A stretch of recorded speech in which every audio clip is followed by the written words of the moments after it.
ঠাকুরকে, তাই জন্যই এগুলো করে এরকম ভাবে বলে আনিয়ে দেয়।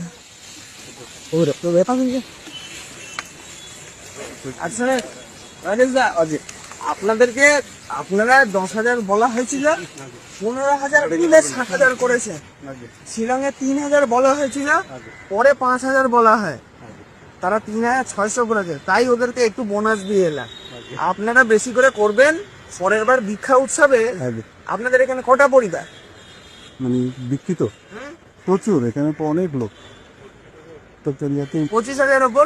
এবার একটা কথা ভেবে দেখো, যে প্রতিটা লোক যদি একটা করে, আমি যে কথাটা বললাম যে একটা করে বন্ধু আছে আমাদের, একটা করে মিত্র আছে যার সাথে আমার ভালোবাসার সম্পর্ক, খালি সেইটুকুকে যদি একটাকে যদি ধরে নিয়ে আসি, তাহলে সে তো আমার সেটা আমাকে ভালোবাসে, আমার কথাতে এই ভাই তুই আমার জন্য।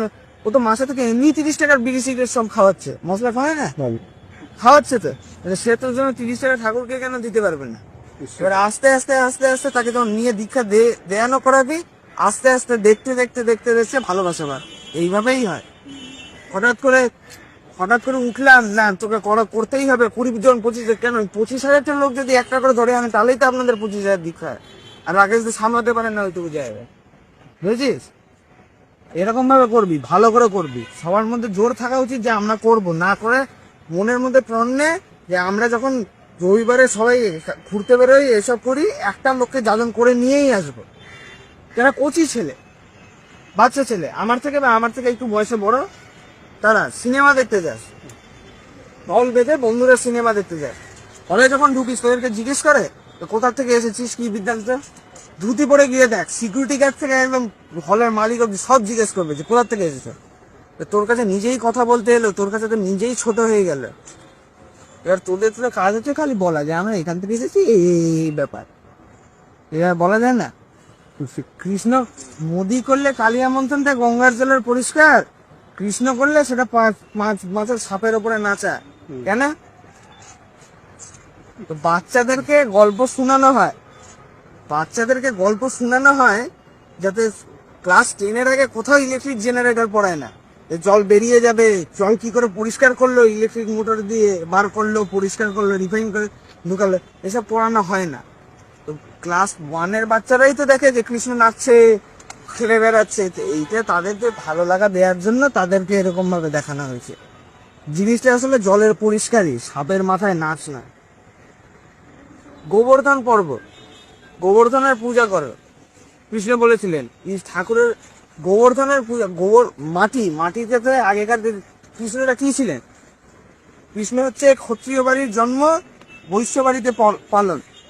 জমিটা তাদের জন্য তাদের ঈশ্বর, জমিটা হচ্ছে তাদের কর্মস্থল।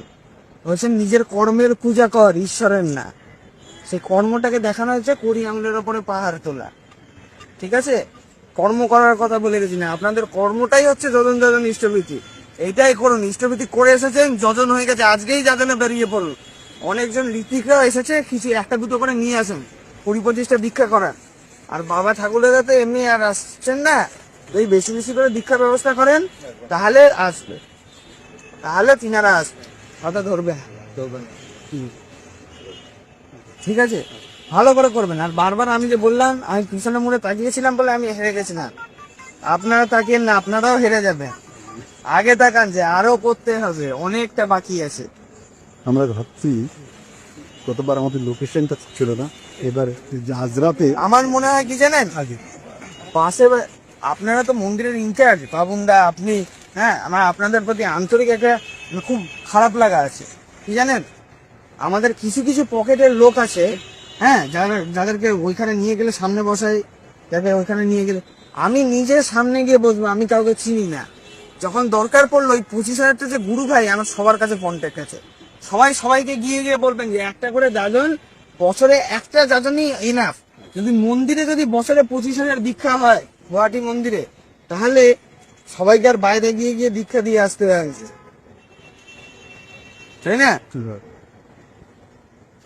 আসামের পুরো দীক্ষাই তো একবার 1.5 লাখ হয়েছিল থেকে থুকে আগে। তা খুব কষ্ট করে গ্রামে গিয়ে সবাই একটা করে ধরে নিয়ে আসবে, দীক্ষা দেওয়াবে। এটাই কাজ, এটাই কর্ম, এটাই কর্মস্থল, বুঝেছেন? ভালো করে করবেন। আমি আমার কাছে কিন্তু একদম 1 নম্বরে আছি, আপনারাই আপনাদের কাছে পিছিয়ে পড়ছেন। और से आराम से ठेला भी क्यों ठेला भी